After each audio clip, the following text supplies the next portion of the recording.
Welcome back.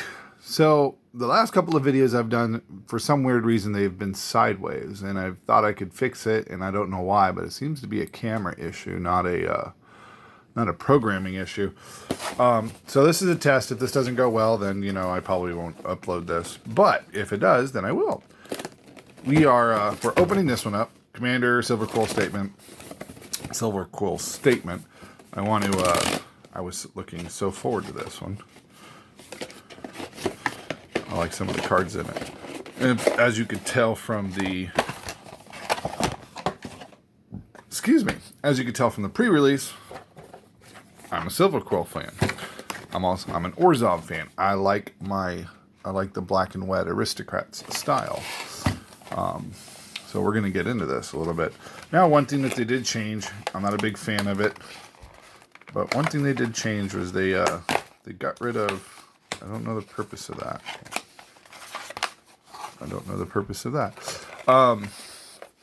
They got rid of the big promo card. I don't know why. So I'm probably going to cut this out real carefully. Maybe bigger, a little bit bigger. But I'm probably going to put this one with my other ones just for it. Tokens, I like these. I think those are kind of cool. I'll put those with my other tokens. And they're foily too. I don't know if you can see that, but they're foily. You never know. I mean, sometimes you just need a little extra token. It would have been cool if it was double-sided, but it's not.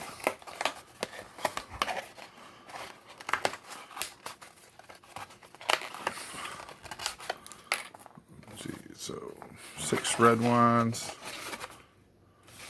and 3 black ones. The black ones don't look foiled. Yeah. Very minor. They are, but it's very minor. I lost it. It went away.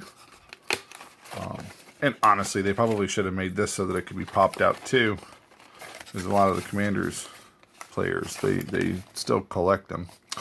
I think the big ones, they should have kept the big ones. This to me is a waste. This is going away. This is artwork that is just not going to, most people are not going to keep it. Oh, I forgot to mention, this episode is brought to you by a nice dark stout. Can you see how dark that is? No, you can't. That's okay. It's a stout.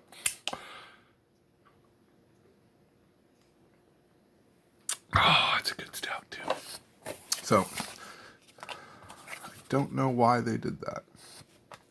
But I do like these. We'll leave these. Alright, let's get into this.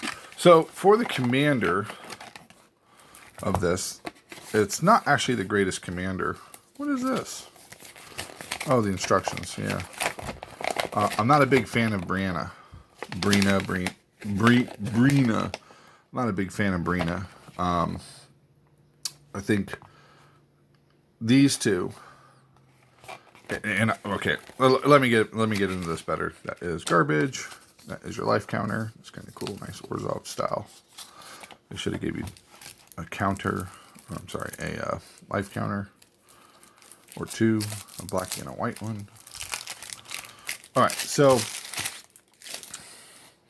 my issue. Oh wait, hold on. I thought they gave you 2. Yeah, they do. So they give you an etched foil, which you can't really tell on. I don't think you can tell on the cameras. Well, maybe a little bit. This one is thicker paper. So you really can't shuffle it in. You could use it as your commander. And that's fine. That's probably what I would do. I'm just going to keep it separate. So there's your face commander. I don't know. Probably not the commander I'd use, but some people like them. Inklings, zombies. I'm going to take this down a little dark path. It'll be an aristocrat style, of course. I liked some of the cards in it too. Felisa, Fang of Silverquill is a good card. 2 white and a black, has mentor. And then, of course, whenever a non-token creature you control dies, if it had counters on it, create X tap 2/1 white and black inkling creature tokens with flying, where X is the number of counters on it. So Lands that we're going to have to get rid of. What is that? Oh, I haven't seen that one in a long time. Ghostly Prison, they changed the artwork on that one. That one's nice. Martial Impetus. Oresco, Orzhov, Advocist, Soul Snare, Vow of Duty, Ambitious Cost, Curse of Disturbance. Enchant a player. Whenever enchant player is attacked, create a 2/2 black zombie creature token that opponent attacking. Each opponent attacking that player does the same. That's cool. Parasitic Impetus, Arcane Signet, Bloodthirsty Blade, Mind Stone, Orzhov Signet, Soul Ring, Spectral Searchlight. Choose a player. It's 1 mana of any color they choose. That'll be taken out. Bajuka Bog, Mirrored Landscape, Command Tower, Opal Palace, Orzhov Basilica, Rogue's Passage, Secluded Steep, Combat Calligrapher. Inklings can't attack you or planeswalkers you control. Okay, whenever a player attacks one or more opponents, one of your opponents, that attacking player creates a 2/1 white inkling black creature token with flying that's attacking that opponent. Okay, well, that's cool. All right, this is one of those supposed, what do they call it? Secondary commanders, along with Fane the Broker. Okay, I'm gonna give you my biggest problem where I think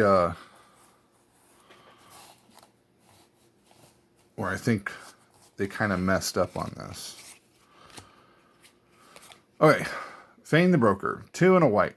Sacrifice creature, put 2/1/1 counters on a target creature. Tap, remove a counter from creature you control, create a treasure token. Roll, tap, sacrifice an artifact, create a 2/1 white black inkling creature token with flying. Okay. And 3 and a black, untap Fane the Broker. Now that's a whole lot of stuff that it can do, because there's ways to make this untap. Great and powerful in and of itself. 3/3 for 3 with 4 options. Niall's Discipline Enforcer, 2 and a white. At the beginning of your end step, for each player, put a 1/1 counter on up to 1 target creature that player controls. Each creature with 1 or more counters on it can't attack you or planeswalkers you control unless controller pays X, where X is the number of counters on that creature. Okay, so this one's a 3 cost, 2/2, has a very strong ability. Weak side is you kill this ability, you kill him, this ability ends. So you basically boosted their creatures that are now going to attack you and kill you. But here's my problem with these two being supposed commanders for this deck. They don't have partner. You can't just say these are my 2 commanders in Commander. If they don't have partner, you can't have 2 commanders. So we kind of got gypped. I would rather have 2 commanders with partner than 2 extra commanders. Now, don't get me wrong. This card's great. This card's not going to be played in this deck. So that's just one of my issues with it. I've gone through this deck. It's pretty good. Let me pull out some of the cool stuff. Some of the cool things. I'm not going to change this that much. I'm going to keep this one pretty much close to the original, only because I really I don't have I most of the time blow them apart, and then everybody in my play group has at least one one deck that they all play. That's a I can't remember the name of these. Already made. So yeah, I'm gonna go ahead and keep it mostly together. There'll be a couple changes. Each player puts a vow counter on a creature they control and sacrifices the rest. Each of those creatures can't attack you or planeswalker you control for as long as it has a vow counter on it. So this is a great board wipe. At the same time, it's cost 5, which is downside, but you basically you're making them choose your most powerful creature that you're not going to sacrifice, but you can't attack me with it for as long as it's in play. Scholarship sponsor. Who controls fewer lands with the player? Okay, that was a good one for white. Author of Shadows, Bold Plagiarist, Cunning Rhetoric, it's all right. Incarnation Technique, Keen Duelist.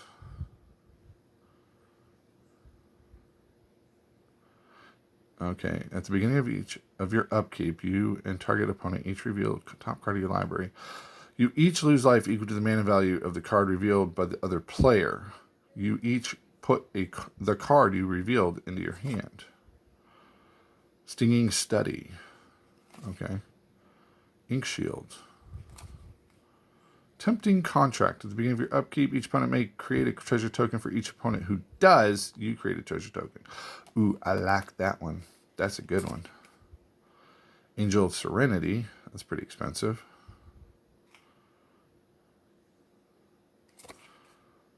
Boreas Charger.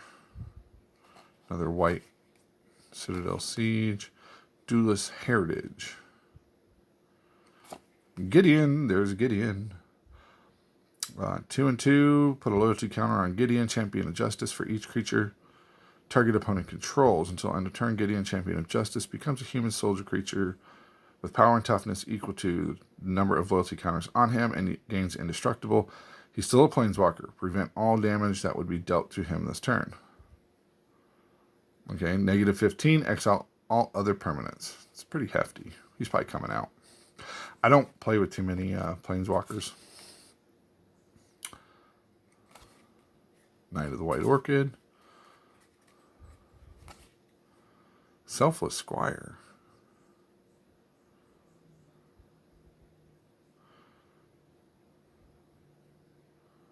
Okay. Stalking Leon, Scorching Regent, together. Tragic Arrogance, Windborne Muse. There you go. Creatures can't attack you unless their controller pays 2 for each creature they control. It's attacking you. That's a good one. Zatalpa, Deathbringer Regent, Infernal Offering,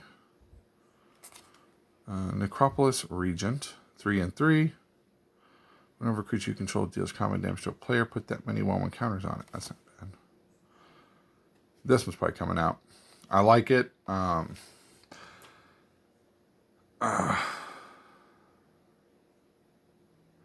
actually, that was probably staying in. This one's coming out. I don't play with this one too often.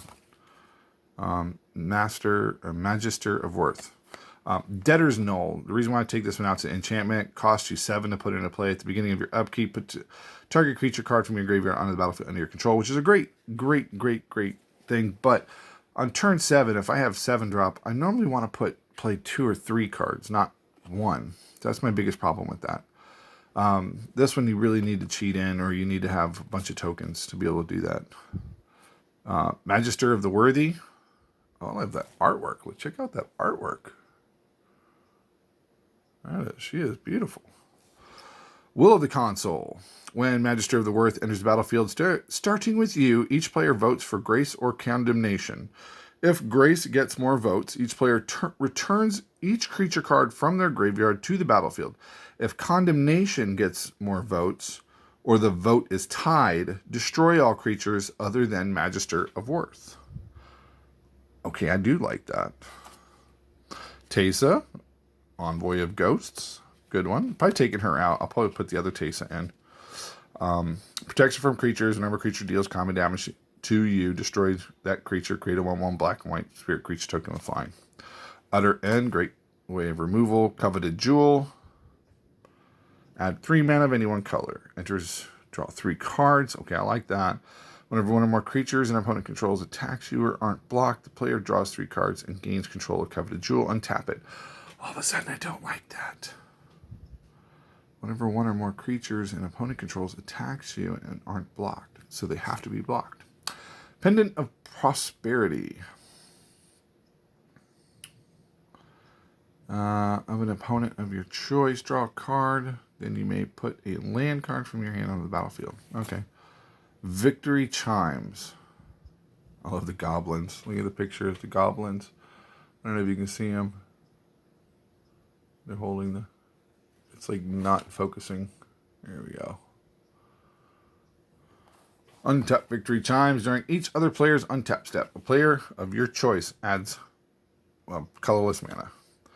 Cave of Kilos. There you go. Center of the Sea.